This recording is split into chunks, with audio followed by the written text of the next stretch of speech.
Can it get any more incredible? Yes? It's all incredible. It's all wonderful. You know, the people who are on this stage are for the most part, they're hand-picked. All the trainers have been hand-picked by me. And this next person that I want to bring up here, oh man, this guy is going to light a fire under your ass. This guy can resonate, all right? He can bring the house, all of it. He is a renowned professional speaker, an author, television personality. He has a high energy message that really has people shake off mediocrity. Shake off what? And live up to their true greatness. And he has been honored with award after award after award after award after award.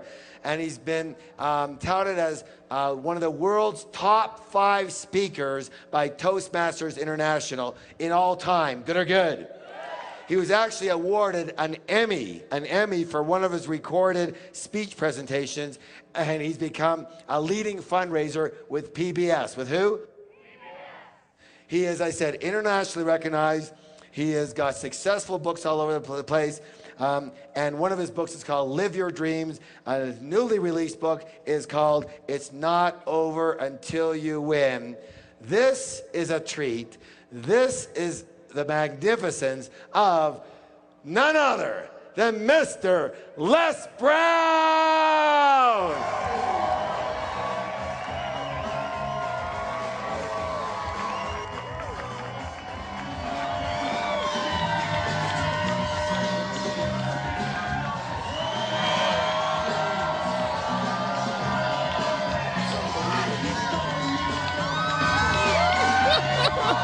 All right, let's get to it. It's so great to be here.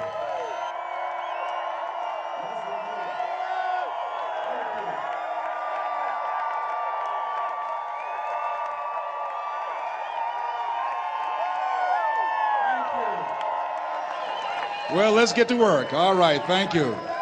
Let's get to work. You are beautiful. I'm so excited to be here. I'm very honored to be invited here by a man that I consider an icon when it comes to personal empowerment, a man who is truly a Renaissance man who's ahead of his time and having the vision and the dream to create a Woodstock of the mind. He's making history. T. Harv Eckert, let's give him a round of applause. Let's give it to him. Thank you so very much. Yes. And I consider him a personal coach, an example of what we all can be when we make up our minds of living from our greatness as opposed to our fears. How many of you have some major goals you'd like to achieve? Raise your hands, please. Very good. I like to ask that question. There's no saying that says, if you aim at nothing in life, you hit nothing dead on the head. I've been looking at my life and reflecting on my life because 10 years ago I was diagnosed with prostate cancer. I stand before you because of God's grace and mercy and faith, and knowing that as we work together, as we believe in the possibilities of the fact that healing takes place first within, then without, the possibility is unlimited of what we can do. I'm going to do a national tour called You Are More Powerful Than Cancer. One of the things I think doctors should never tell anyone they're terminally ill. I think what they should say is that my knowledge and ability to help you has terminated.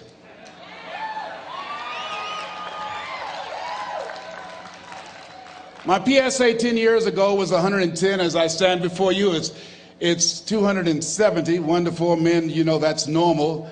And PSA stands for prostate specific antigen, but to me, PSA stands for positively staying alive. I was reflecting on my life during the time when I received 238 radiation seed implants. And as I looked at my life, I asked myself a question. And I want to ask you a question. How many of you know if you had your life to live over again, you could have done more than what you've done thus far? Raise your hands, please. Now, that proves the point of what we do, what we accomplish, what we produce in life is only a tip of the iceberg of what's possible for us. I want you to think about some major goal that gives your life a sense of meaning right now. And as you're thinking about that, I want you to shake someone's hand on your right and your left and around you. Look them in the eyes and say with conviction, you have something special. Do that quickly now, please. Tell them you have something special. Yes. So now, I want you to join me right now. I want you to think about some major goal that you'd like to achieve. Something that gives your life a sense of meaning. Something that will give your life a sense of purpose and direction. My first major goal was to buy my mother a home. That was important to me. I'm adopted. I was born in a poor section of Miami, Florida called Liberty City, in an abandoned building on a floor with a twin brother. And when we were 6 weeks of age, we were adopted by Mrs. Mamie Brown. My mother was 46 years of age. She only had a third-grade education, but she had a PhD in mother wit. I feel like Abraham Lincoln, who said, all that I am and all that ever hope to be, I owe to my mother. I saw a sign once that said, God took me out of my biological mother's womb and placed me in the heart of my adopted mother. So my goal and dream was to buy my mother a home, to take care of my mother. My mother was a domestic worker on Miami Beach, and she would go to work, and many days she would take us with her. And we ate the food left over from the families that my mother cooked for. They were very kind and generous people. They would say, Mamie, whatever food is left over after you cook, you can pack it up and take it home to the children, the food that's left over after we eat, and feed those 7 children that you have adopted. Because of their generosity, many nights we did not go to bed hungry because they were so kind and so giving. We wore the hand-me-down clothes of the children that Mama kept. If they were too small, Mama could sew, she would let them out. If they were too large, she would take them in. And my mother was a great baker. She could bake a cake. She could bake a sweet potato pie so good you couldn't eat it with your shoes on. You had to take your shoes off so you could wiggle your toes. And I used to say, looking at the beautiful mansions that she used to clean, I would say, Mama. She said, what is it, boy? When I become a man, I'm going to buy something like this for you. I'm going to buy you a home one day. She said, oh, Leslie, you don't have to do that. I said, I know, Mama, but I want to. I'm going to one day. And she didn't know, and she was curious, where was I getting those thoughts from? I used to work and take care of Mr. Sidursky. He was a very demanding man, very meticulous guy. He would say, Leslie, I said, yes, sir, come here. Yes, sir, you did not clean this ashtray. I'm sorry, sir, I do apologize. And I'd clean the ashtray. Look at this dust here. Look at this dust. I'm sorry, sir. Now, what Mr. Sidursky did not know was that I deliberately didn't clean certain things because I wanted him to call me into his office. Because when he was in his office, he would listen to motivational messages by a guy by the name of Earl Nightingale. It's a series called The Strangest Secret in the World. We become what we think about. All of us are self-made, but only the successful will admit it. And as I heard those words, they began to program my mind and began to affect my thinking, and it changed how I saw myself. And my vision of myself began to expand. Listening to Bob Proctor talking earlier about awareness and how important it is, he most certainly is right, because I had the awareness at that point in time, as a result of being exposed to those messages, that I could do more than I was now experiencing. Even since I've been associated with working with Peak Potential, my level of awareness has expanded. Robert Riopel and Roxanne and Gail Kingsley, it began to expand all of the people that I've interacted with. Life is about expansion. Robert Schuller said success is never ending. And I want you to think about some goal that will give your life a sense of meaning and value. And whatever it is, I don't want you to limit it. I want you to expand it. I've found that most people fail in life not because they aim too high and miss. No, most people have been like me. Most people aim in life too low, and they aim too low and hit. I did that for many years, and many don't aim at all. So I want you to think about goals in 3 areas. Some personal goal that you'd like to achieve, something that gives your life meaning right now, and some career goal, some financial goal that you'd like to achieve, and your social contribution. Horace Mann said we should be ashamed to die until we've made some major contribution to humankind. My mother was a 22-year breast cancer conqueror. So before I leave the planet, my goal is to reduce the number of women who die from breast cancer in honor of my mother. How many men are over 40? Raise your hands, please. As a 10-year prostate cancer conqueror, my goal is to decrease the number of men who die from prostate cancer, encouraging you to get your PSA test if you haven't done so, or your digital rectal examination. And I'll be glad when they can check our prostate by looking in our ears. It's got to be a better way. I'm turning red as I talk about it, but you can't see it. A friend of mine, he's a urologist now, used to play a lineman for Ohio State University. He said, Les, let me give you a free rectal. I said, no, buddy, you too motivated. Hope we don't roll like that. Huh? My goal before leaving the planet is to reduce the number of kids that are impacted by autism, to find a cure for autism, to work to raise money and to raise awareness, to eradicate it from the planet before I leave here. What's your goal? What's your dream? What is it you want to do with your life? Dr. Joelle Martin said something that I love. She said, what would the world be like if everybody lived their dream? Here's what I've found about life. It's not as complicated as I used to make it. I think that life is about dreams and stories. Everything that exists, the world at one time was barren, but everything that exists, hotels, planes, they weren't here.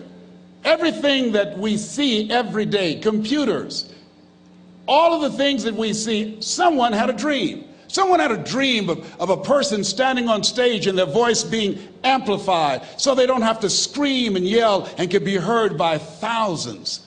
Someone had that dream of how to transport us from one place to the other quickly and safely. The clothes you have on, where you're now seated, all came out of somebody's dream, the world's greatest achievement. What is your dream? I said that you have something special. I didn't say that just to be kind. I said it because it's true. You are God's chosen vessel. You were chosen, 1 out of 400 million sperm. You have something in you that when you were chosen, when you showed up, there's something in you that if you don't do it, all of us will suffer. Repeat after me, please. Live full. Die empty. Let's say it again. Live full. Die empty. Dr. Howard Thurman, one of the mentors of Dr. Martin Luther King Jr. and Albert Schweitzer and Mahatma Gandhi, he was a very brilliant writer. He wrote some things that really grabbed me. He wrote, deep is the hunger, the voice of the genuine, the centering moment. During the time after receiving 238 radiation seed implants, I was reflecting on his words, and these words kept me up that night. He said, the ideal situation for a man or woman to die is to have family members praying with them as they cross over. He said, but imagine, if you will, being on your deathbed and standing around your bed, the ghost of the dreams, the ideas, the abilities, the talents given to you by life, and that you, for whatever reason, you never went after that dream. You never acted on those ideas. You never used those talents. You never used those gifts. And there they are standing around your bed looking at you with large angry eyes saying, we came to you and only you could have given us life. And now we must die with you forever. And the question is, if you died today, what dreams, what ideas, what talents, what books, what music, what leadership, what voice will die with you? Miles Monroe, great orator and speaker, said the wealthiest place on the planet, it's not in the Far East where there's oil in the ground. It's not in South Africa where there are diamond mines. He said the wealthiest place on the planet is the cemetery. Because there you'll find greatness that we've never seen. There you'll find talent and genius and potential never actualized. Perhaps that's why Henry David Thoreau wrote the words, "Oh God, to reach the point of death, only to realize that you've never lived." Maybe that's why some unknown writer wrote the words, "What if you live your whole life only to discover that it was wrong? That it was wrong. That you were chosen to do something else and you didn't do it." Repeat after me, please. Live full. Die empty. I want you to take some notes and some things, and I want you to think about your goals and dreams in the three categories that I mentioned: personal, professional, and your social contribution. How many of you are serious about your goals and dreams? Raise your hands, please. Thank you very much. How many of you don't want to take your dreams to your grave with you? Raise your hands, please. Very good. Shake someone's hand on your right and left. Look them in the eyes and say, "Get out of your head and step into your greatness." Do that right now, please. Say, "Get out of your head and step into your greatness." I want you to write this down. Let us say together, as you think about your goals and dreams, let us say together, "It's possible," together, please. Yes, write that down. See, ladies and gentlemen, as an entrepreneur, I've been an entrepreneur for 20 years. It's my 21st year. I could have been speaking and training for 34 years. But for 14 years, I was living in my head. For 14 years, I stopped myself. For 14 years, I used to go see Zig Ziglar, that I considered the #1 motivational speaker on the planet. Zig Ziglar and Tony Robbins, they're the best on the planet. Bob Proctor, they're the best on the planet. Jack Canfield, Mark Victor Hansen, T. Harv Eker. I would go and see them, and then I would leave, and my conversation with myself was, my heart would say, "I can do that." And then my mind would ask, how? How would you do that, Les Brown? See, when I was in the 5th grade, I was identified as EMR, labeled educable mentally retarded. Put back from the 5th grade to the 4th grade. I failed again when I was in the 8th grade. I have no college training. And a man changed my life, and I'll never forget his name, Mr. Leroy Washington. He's in his 80s now, and he's blind from glaucoma, but he gave me a different vision of myself. I was in his class waiting on another student. He came in and said, "Young man, go to the board and work this problem out for me." I said, "Oh, sir, I can't do that." He said, "Why not?" I said, I'm not one of your students." He said, "Look at me." "Yes, sir. Go to the board and work the problem out anyhow." I said, "Sir, I can't do that." He said, "Why?" I said, "Sir, because I'm educable mentally retarded, sir. I'm in special education." And the students started laughing. They said, "That's Leslie. That's not Wesley. He's DT. Wesley is the smart twin." He said, "What does DT stand for?" I said, I'm the dumb twin, sir." And as the students laughed at me, he came from behind his desk, he looked at me and he said, "Don't you ever say that again. Someone's opinion of you does not have to become your reality."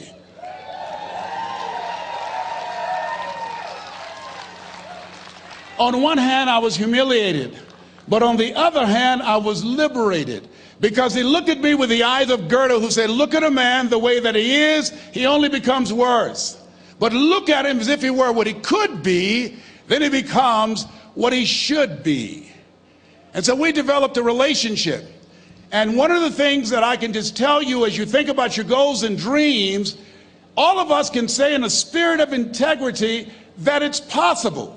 That if anybody at any point in time lived their dream, then it's possible that I can live mine. And what I did was, I made a mistake. I looked at my goals and dreams, and my mind said, "How will you do that?" I went from my heart to my mind, and I stayed up there for 14 years. 14 years. I can't bring those 14 years back. Those years are gone. And I've made a mission in my life to help people to stop putting it off and procrastinating. How many ever thought about something you wanted to do and you procrastinated, you talked yourself out of it? Raise your hand, please. There's a proverb that says, if there's no enemy within, the enemy outside can do us no harm. And so, as you look at your goals and dreams, every day we must convince ourselves, we must sell ourselves on that it's possible. Every seminar, every workshop, every book that I've ever read, every speaker that I've ever heard, it interrupted what I was believing about myself. Everything that you do, everything matters. As you go through each day, I know now as I look back at age 63, looking at my life, everything matters. T. Harv is right. How you do anything is how you do everything. And I realized that the choices I was making was based upon how I saw myself. Let us say together, it's necessary. Write that down. It's necessary as you look at your goals and your dreams, it's necessary that you have a strategy and a game plan to change the story that you believe about yourself. And that's an ongoing process. I've discovered, and many people have, that what we do, what we accomplish, what we produce is a result of the story we believe about ourselves. My favorite book says, "Be ye not conformed to this world, be ye transformed by the renewing of your mind." And so as I began to work on myself, I realized that I'm getting out of one story and stepping into another story. As I become aware of some things, there's still some things I'm not aware of. So I'm still growing, I'm still developing. I'm like the lady who said, "Lord, I ain't what I want to be, ain't what I'm going to be, but thank God I sure ain't what I was." But I realized that you have to work on yourself on a regular basis, and write this down, for mental mindset. For mental mindset and stamina.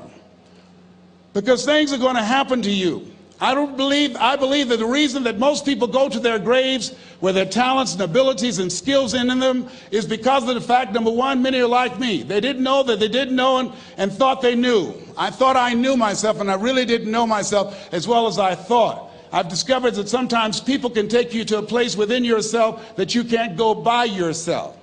The other reason is I was afraid. I never worked for a major corporation. I wanted to speak for corporations. I was afraid I would be exposed because I don't have a college education. I felt inferior because of the fact that I don't have a college education. I allowed that level of fear of failure to stop me. And because I never had any experience in it, I assumed that I could not do it. I was paralyzing myself by believing and assuming the limited part of myself as opposed to believing that I had something special. You have something special. There's something you want to do. Because you don't know how to do it doesn't mean that you can't learn. I like something that I heard. You don't have to be great to get started, but you have to get started to be great. Repeat after me, please. Leap and grow your wings on the way down. See, the people that will live their dreams, the 2% that will do that, these are, and write this down, become a risk taker. They're risk takers. They don't mind failing. They don't mind making mistakes. They're willing to take life on, take life in the collar. Viscott said, if you're not willing to risk, you cannot grow. And if you cannot grow, you cannot become your best. And if you cannot become your best, you can't be happy. And if you can't be happy, then what else is there? I like what Helen Keller said. She said, life is short and unpredictable. Eat the dessert first. Here's something else. Write this down. Make it important to become financially independent. You know, people say money won't make you happy, but everybody want to find out for themselves. A friend of mine named Rita Davenport said, money's not important, but it's right up there with oxygen. And let me tell you something, fellas, even if you're as homeless as I am, you got some money, some women will find something cute on you. Oh, he's got eyelashes like Tom Cruise. He's got to walk like Denzel Washington, you know. I used to be so broke I'd walk past a bank and trip the alarm. Creditors would call the house and my children would answer the phone and say, my daddy say he's not home. Repeat after me, please. I'll never be broke again. Never, never, never. Yeah, see, ladies and gentlemen, it makes a difference. The only time I really appreciated having money was when my mother became ill. I was a state legislator in Columbus, Ohio from the 29th House District, Whitehall in the Upper Linden area. And my brother called me and said, Leslie, yes, Mama's been sick and we're going to put her in a nursing home. I said, wait a minute, Wesley, we can't do that. Get Margaret Ann on the phone. She's on the phone. Get Linda and Leonard. They're all here, Leslie. Listen to me. Mama used to work in a nursing home. She said she never wanted to go into one. I promised her when I was 10 that I would take care of her. We would do whatever was necessary to take care of her. He said, we knew you would feel like that. And this is why we did such a thorough job interviewing the various nursing homes. And we have found the one that's ideal, and Mama would love them. I said, hold it, just a minute. She didn't clean their behinds. She took care of us. See, I had a problem. I couldn't understand how one woman, third grade education, 46, domestic worker on Miami Beach, can raise 7 children who couldn't take care of themselves, but 7 children couldn't take care of one woman. I had a problem with that. I had a problem with that. So I resigned from the Ohio legislature and I went back to Miami to take care of Mama. And I'll never forget taking her to Jackson Memorial Hospital.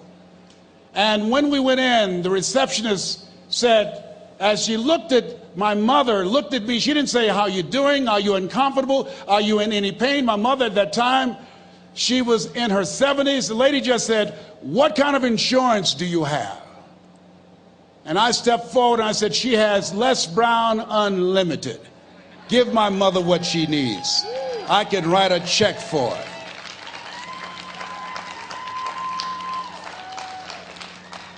It gives you choices. It determines the difference in life and death, the ability to afford health care, the quality of education that you can provide for your children, the ability to make a difference in the community.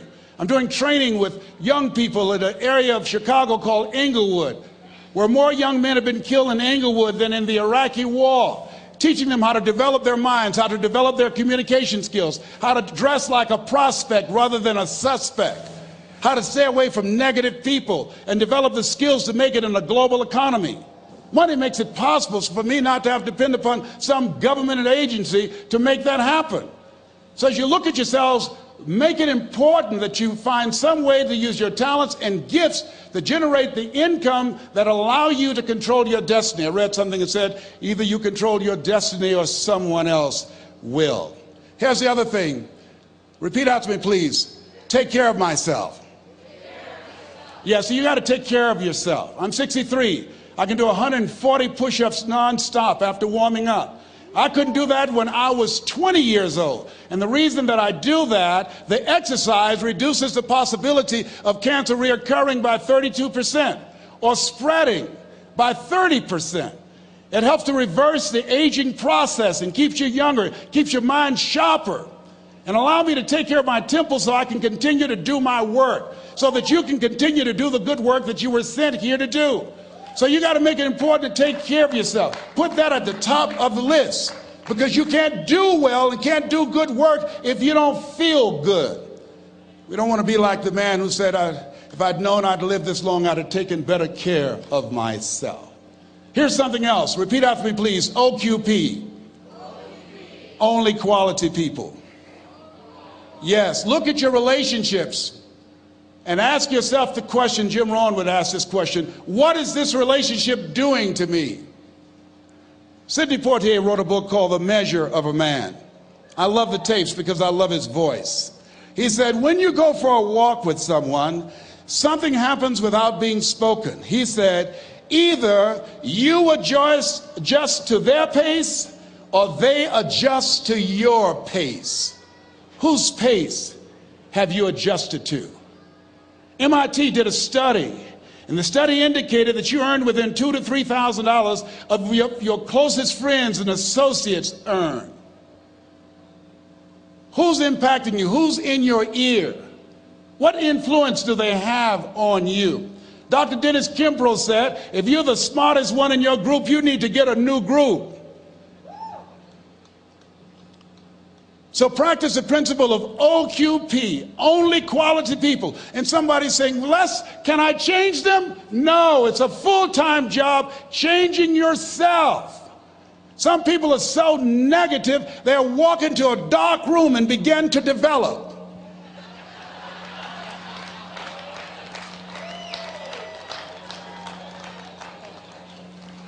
My family members and friends call me crazy for going to seminars, spending money on books and tapes and going to seminars. When are you going to stop going? I said, when I die. That's when I'll stop. When does a man or woman die? When their dreams die. When do we die? When we stop developing ourselves, expanding our minds, challenging ourselves, raising the bar on ourselves. The best thinking that I had at that point in my life, it produced this life that I have.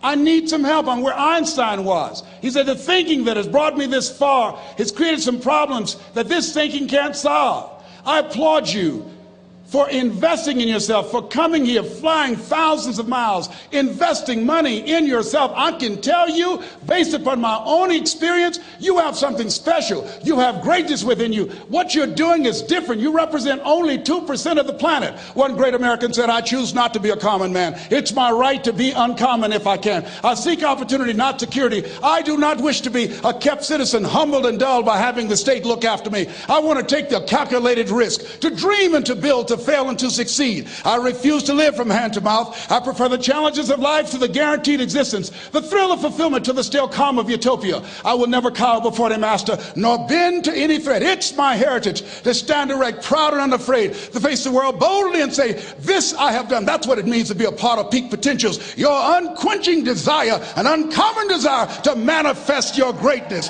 Give yourselves a round of applause.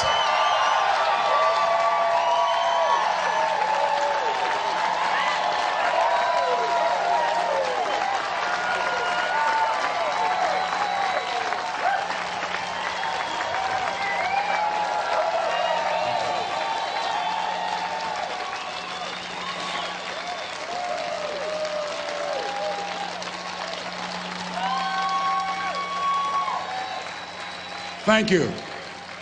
The other thing is you look at your goals and look at your dreams.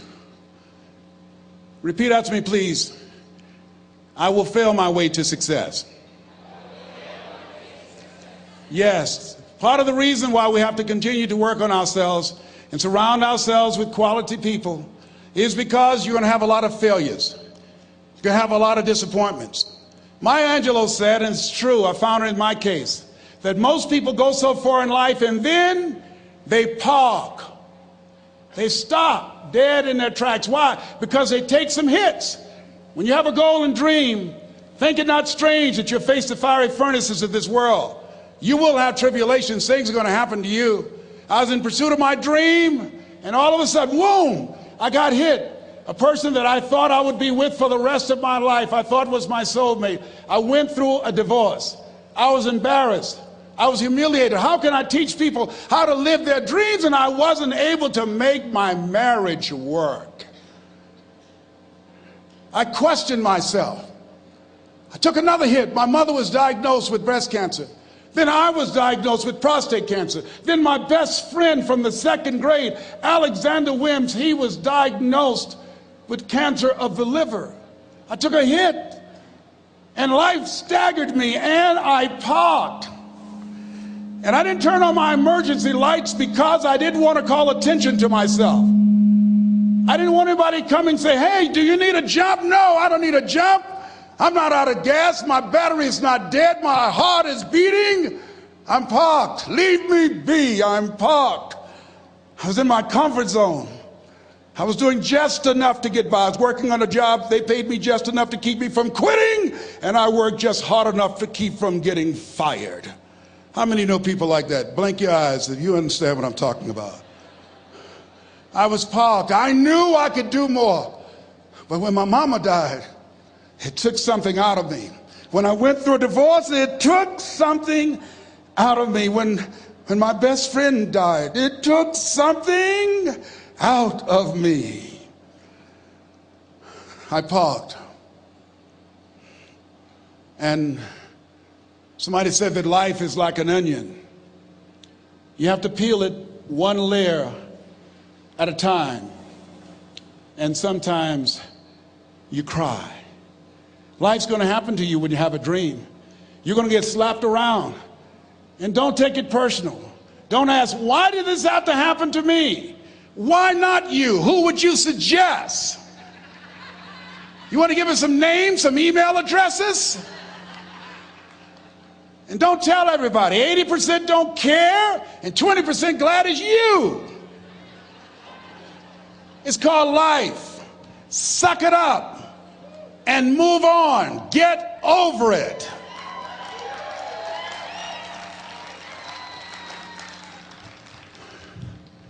It happens to everybody. Here's the other thing: as you look at your goals and look at your dreams, when you're going through some stuff, repeat out to me, please. When things go wrong, don't go with them.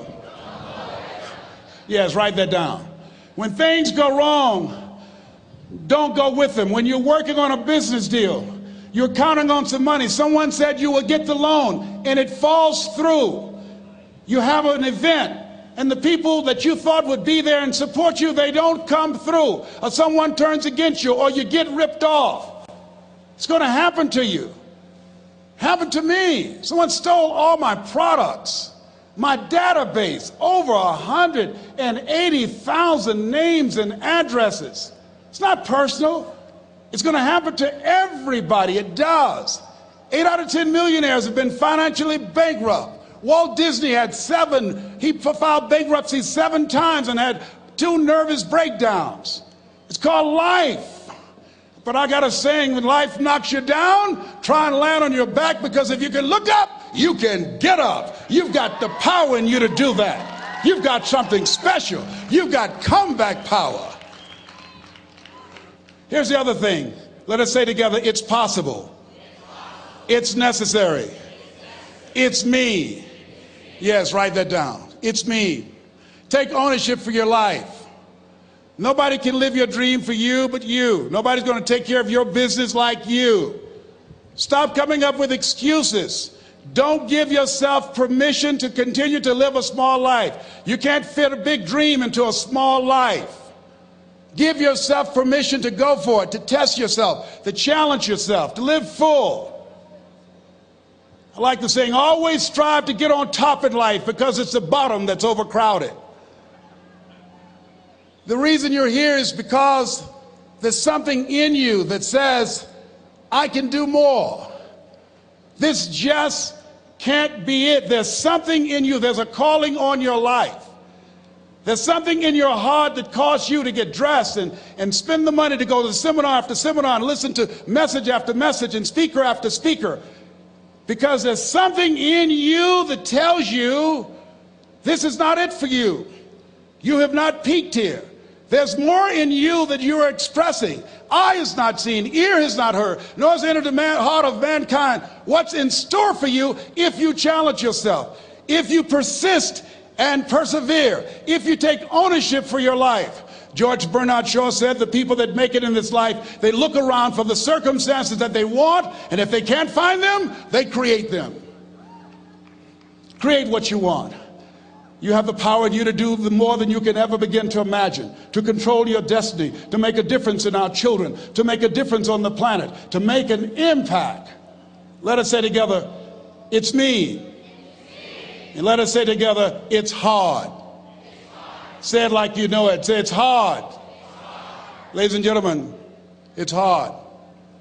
There are people who have seen their retirements taken away from them by the corporations that they work for. They were within 2 or 3 years of retiring, and they had it taken from them. The #1 entrepreneurs in this country now are senior citizens. The #1 employer, #2, McDonald's and Walmart. And there's nothing wrong with those jobs. I guarantee you those people did not have a plan to end up living their lives at the end of life with those types of jobs. And they didn't have a plan like you have, and while you're investing in yourself, not to. And it's hard. There are people making choices between purchasing prescription drugs or paying for gas or a mortgage note. It's hard when you're working on a job for 20 years, 30 years, give them some good years, and then they come in and tell you, we've downsized. In other words, you're fired. And then you have to start all over again. How many of you know it's hard? Raise your hands, please. It's hard. And it's not fair. One of the things I like about T. Harv is he talks about work and investing in yourself. It's not fair when people are going up against that kind of stuff to tell them just think positive and be enthusiastic and everything will work out all right. Ain't that kind of party. It's hard. Life will put some knots on your head. I bought my first home for my mother. I was rushing, didn't know what I was doing, and I bought a home that had a lien against it. And they called me, Mr. Brown, yes, there's a lien against your property. We need $55,000 if you're going to stay there. Wait a minute, sir.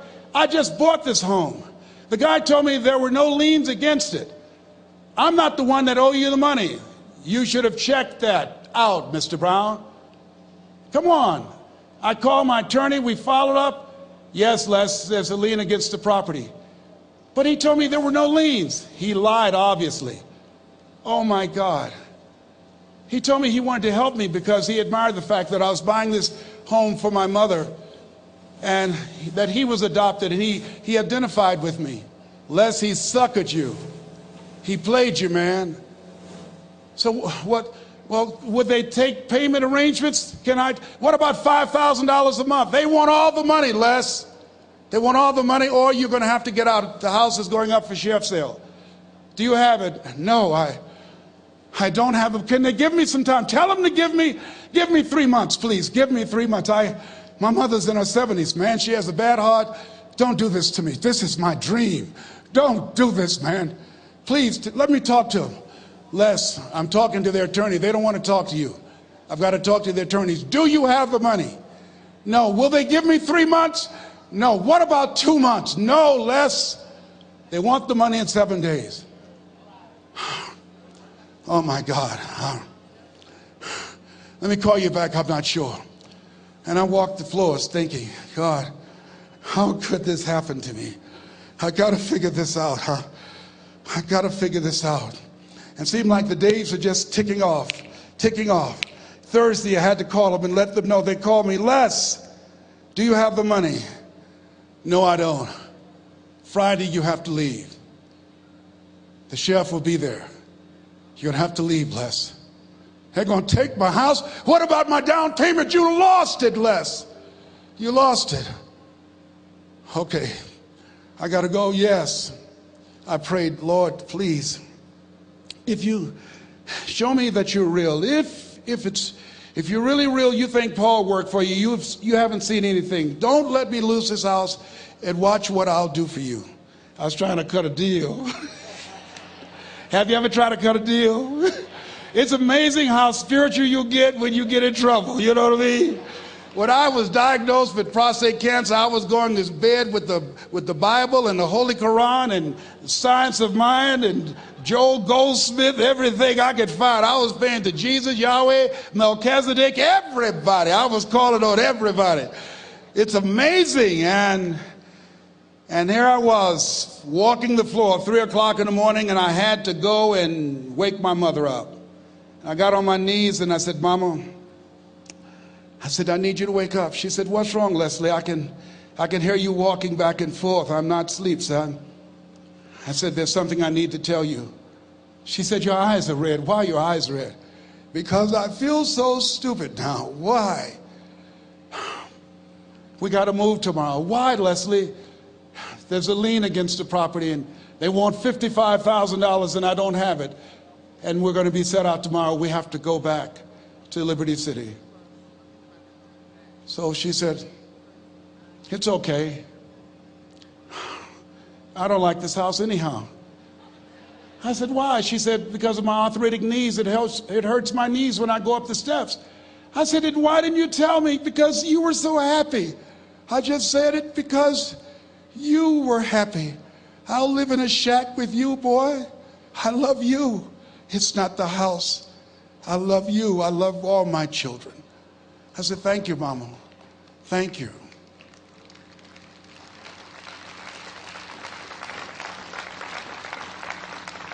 And the next day when we were in the truck going back to Liberty City and we pulled down 68th Terrace, the neighbors came out and said, whoa, Mamie, y'all coming back? Are you back? Yes. What happened to the home your boy bought for you? Those boys you adopted.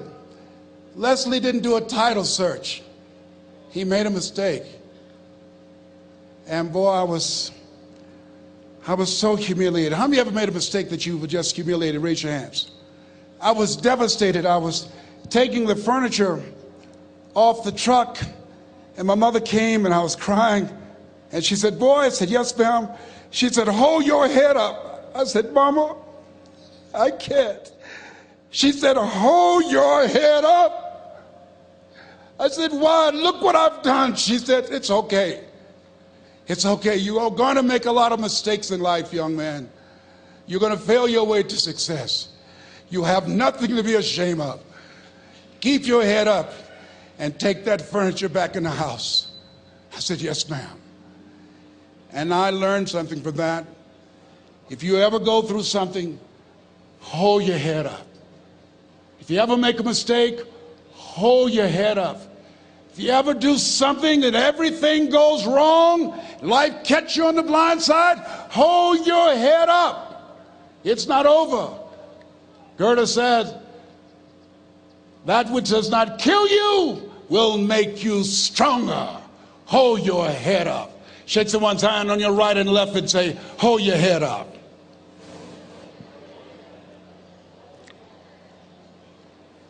Here's something else, ladies and gentlemen. Repeat after me, please. You got to be hungry. Everybody together, you got to be hungry. I'll never forget Mr. Washington said, Mr. Brown, yes, sir. What do you want to do with your life, young man? I said, sir, I want to be a disc jockey. He said, Mr. Brown? I said, yes, sir. He said, you got to be hungry. I said, what do you mean by that? He said, people that are hungry are willing to do the things today others won't do in order to have the things tomorrow others won't have. People that are hungry are willing to invest in themselves. People that are hungry will go to seminars and workshops. People that are hungry are always searching, always seeking higher ground. So how do you want to make it? I said, I want to be a disc jockey. He says, good. Here's what to do. He said, I want you to read 10 to 15 pages of something positive every day. He said, you don't get in life what you want, you get in life what you are. You must program yourself to success. He said, I want you to listen to Earl Nightingale and Zig Ziglar. Listen, faith comes by hearing and hearing and hearing. He said, I want you to change your relationships. And I don't want you to ever lose your hunger. I said, what do you mean by that? He said, people that are hungry are unstoppable. People that are hungry are no matter what people. They make it happen no matter what. He said, I want you to listen to Paul Harvey. Who is he? He's the world's greatest communicator. Success leaves clues, young man. Always listen and follow people who are doing what it is you want to do at the level you want to do it, and learn from them. I told T. Hobb when we were standing by the stage, I said, hey man, I want to work more with you. I want you to coach me. I want to learn from you. See, I found you're never too old to learn and you're never too young to teach. Always have a thirst for learning. So I listened to Paul Harvey every day on the radio. While in school, I would go out and listen in his car. He gave me his keys. I was working to develop myself. And I continued to listen to motivational messages, and he would take me to see the late Dr. Norman Vincent Peale, who wrote the book, The Power of Positive Thinking. I toured with him before he passed. You have something special. You have greatness within you. Don't allow your circumstances to determine who you are. Don't allow your negative thoughts to hold you back. You have something special. You can do more than you can ever begin to imagine. Dr. Peale was an incredible man. I admired him. When he spoke, he gave me goosebumps. I can feel him in my heart. And I never forget, we were coming back to the school, and Mr. Washington said, Mr. Brown, yes, sir. When Dr. Peale spoke, you didn't move. When he spoke, you were hanging on every word. When he spoke, we didn't have to tell you to sit down and be quiet. Why? I said, sir, I could feel him when he talked. I felt like he was talking to me, sir. He said, he was. I said, but he doesn't know me, but he was speaking to you. Did you feel him in your heart? I said, yes, sir. He said, most people feel him in their head. If you felt him in your heart, he said, listen to him, son. Follow him, learn from him. And I would go to seminars and workshops. Anywhere I would find where Dr. Peale was, I would be in the audience. I would drive 200 and 300 miles just to hear him speak. And my dream and vision was, was to share the stage with him. I thought about it. What is your goal? What is your vision? I want you to hold it in mind. There's some power in that, because when I became involved in speaking, I never forget, I got a call from Og Mandino, who wrote the book, The Greatest Salesman in the World. He said, Les, I'm stuck in Philadelphia. I need to be in Kankakee. Dr. Norman Vincent Peale is appearing. I can't make it. I heard you're in Chicago. I said, yes, I am.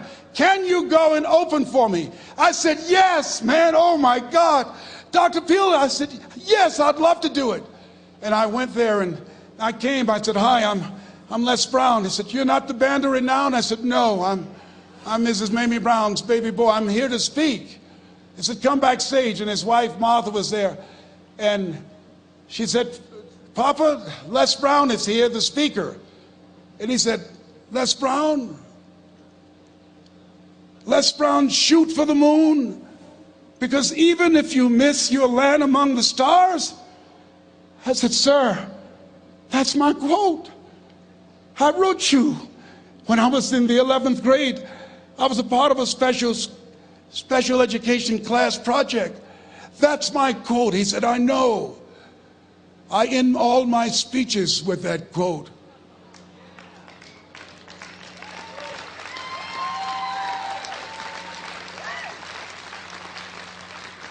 And Dr. Peale had a great sense of humor. A young man was backstage, and I had so many questions to ask him, and my mind froze up, and the young guy said, Dr. Peale, how old are you? And he was up in age. He said, Sonny, I'm 92. The young man looked at him and said, I don't know if I want to live to get 92. He said, that's because you've never been 91.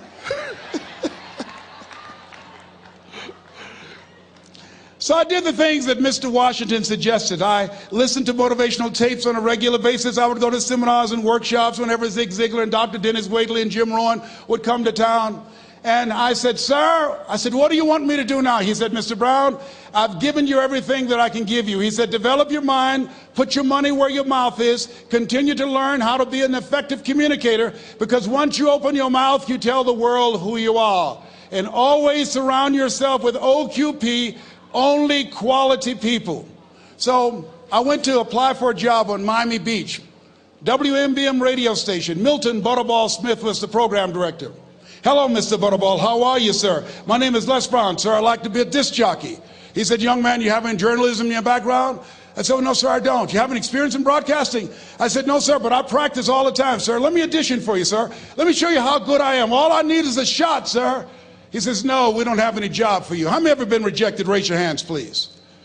I was devastated. I went back and I told Mr. Washington, I said, Mr. Washington, they said no. He said, don't take it personally. Most people are so negative, they have to say no 7 times before they say yes. He said, you got to be hungry. Know your vitamin. Go back again.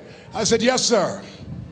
Hello, Mr. Butterball. How are you, sir? My name is Les Brown, sir. I like to be a disc jockey. Young man, weren't you here yesterday?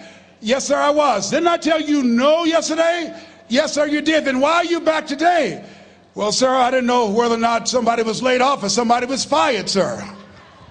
Nobody was laid off or fired. Now, get on out of here. I came back the next day. Hello, Mr. Butterball. How are you, sir? My name is Les Brown, sir. I like to be a disc jockey. I know what your name is. Weren't you here the last 2 days? Yes, sir, I was. Didn't I tell you no the last 2 days? Yes, sir, you did. Why are you back? Oh, sir, I didn't know whether or not someone got sick or someone died, sir. No one got sick or died. No one was laid off or fired. Now, don't you come back here again. I came back the next day talking loud, looking happy like I was seeing him for the first time. I said, hello, Mr. Butterball, how are you? He looked at me with rage. He says, go get me some coffee. I said, yes, sir.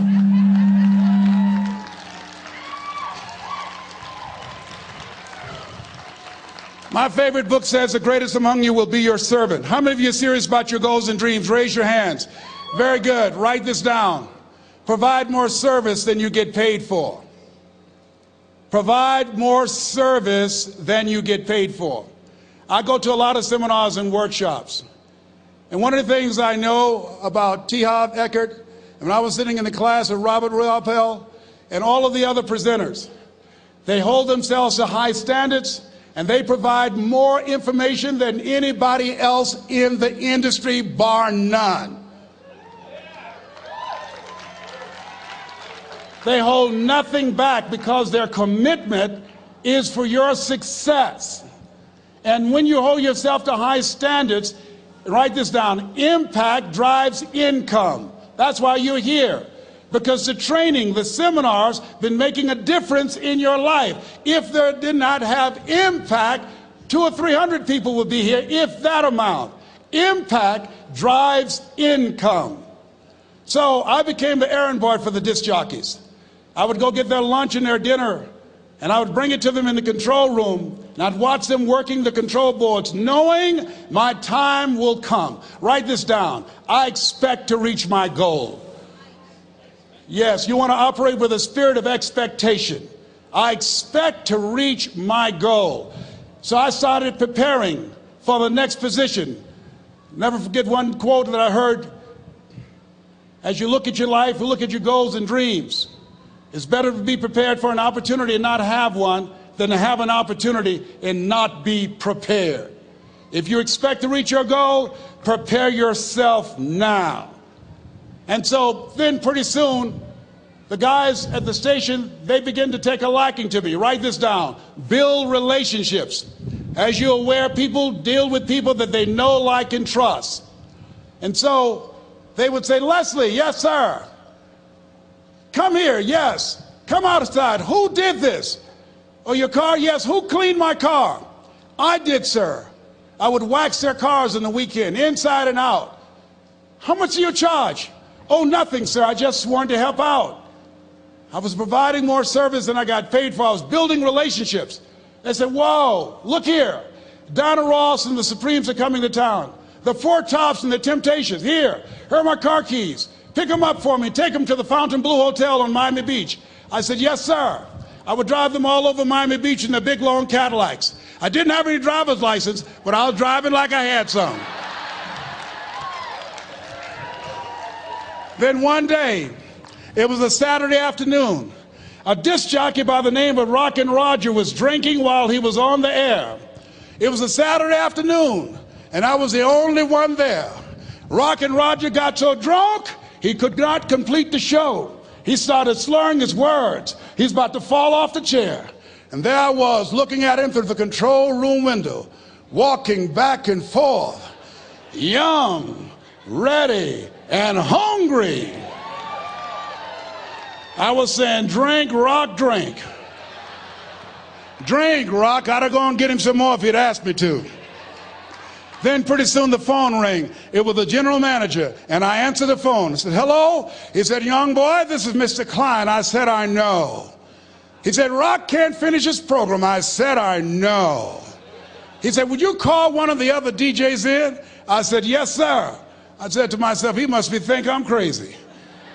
I called my mom and my girlfriend, Cassandra. I said, y'all come out on the front porch and turn up the radio. I'm about to come on the air.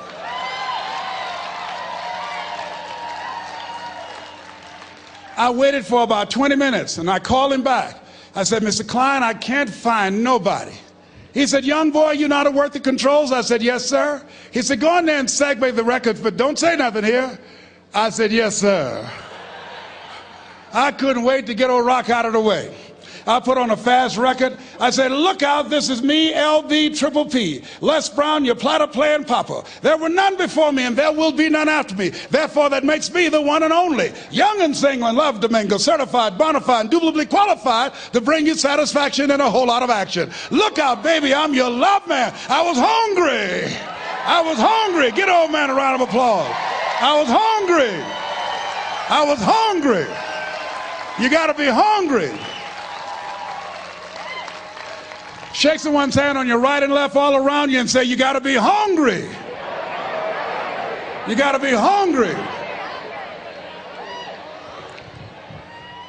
To get those dreams out of your head and step into your greatness, you got to be hungry.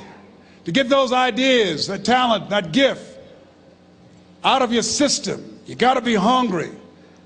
To get up off the canvas of life and understand what Willie Jolly meant, that a setback is a setup for a comeback. You got to be hungry. People that are hungry are willing to do the things today others won't do in order to have the things tomorrow others won't have. How many of you got value out of what you've heard thus far? Raise your hands, please. Very good.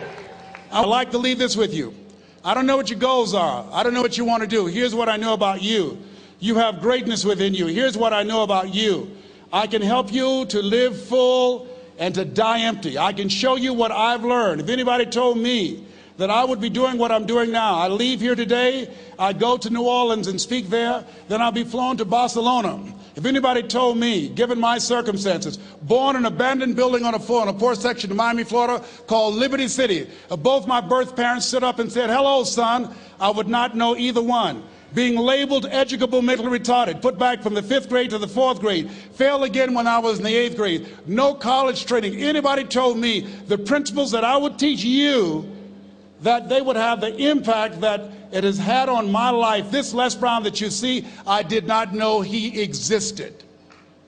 And I tell you that you have greatness within you. You have the ability to do more than you can ever begin to imagine. Come into the room with me, and I guarantee you your life will never be the same again. I like to leave this with you. I don't know what your goals are. Mine is to find a cure to autism. Mine is to find a cure to breast cancer and to prostate cancer. Mine is to work with our youth and to reduce the recidivism rate in our prisons and help young people learn how to become an asset to our society rather than a liability. Mine is to train speakers to become great communicators, to speak from their heart, not their heads, and teach them how to impact and create a new conversation so people can see the possibilities of life and overcome the possibility blindness that held me hostage for 14 years. I don't know what your goals are, but here's what I know about you, and I don't know you. You've got greatness within you. And I like to leave this with you, something my mother used to love to hear me say. "Leslie," "Yes, ma'am, Mama." "Say that thing for me, boy, that makes me feel good." I dedicate this to you, to the greatness in you, and to the dream that you showed up on the planet to produce. And it's simply this: if you want a thing bad enough to go out and fight for it, to work day and night for it, to give up your time, your peace, and your sleep for it, if all that you dream and scheme is about it, and life seems useless and worthless without it, and if you gladly sweat for it and fret for it and plan for it, and lose all your terror of the opposition for it, and if you simply go after that thing that you want with all of your capacity, strength and sagacity, faith, hope, and confidence, and stern pertinacity, if neither cold poverty, famish, or gulch, sickness or pain of body and brain can keep you away from the thing that you want, if dogged and grim you besiege and beset it, with the help of God you'll get it. God bless you. God bless your dream. God bless Peak Potentials. God bless America. Thank you very much.